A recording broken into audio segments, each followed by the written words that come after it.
Hey, good morning, good morning, good morning. And if we're thinking about words, right? And we're thinking about fun words that can help us in our lives but sound more intelligent. And so the word that for today is lollygag.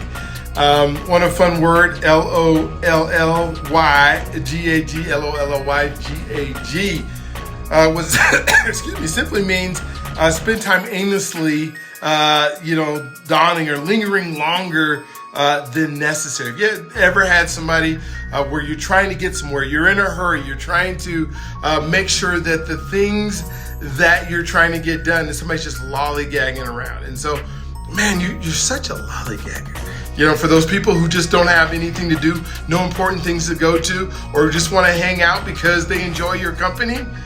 Oh man, you got to use that word, that lollygag word, and and sometimes it's you. Sometimes you're that person who's spending that time. So think about it, whether it's a weekend or the weekday, when you've overstayed your welcome, are using that word lollygag. I'm lollygagging in the time when I should be getting something done. It can be used for procrastination too. Don't lollygag when you're supposed to get stuff done. All right, have another word tomorrow. Hope you have a wonderful day. Talk to you tomorrow.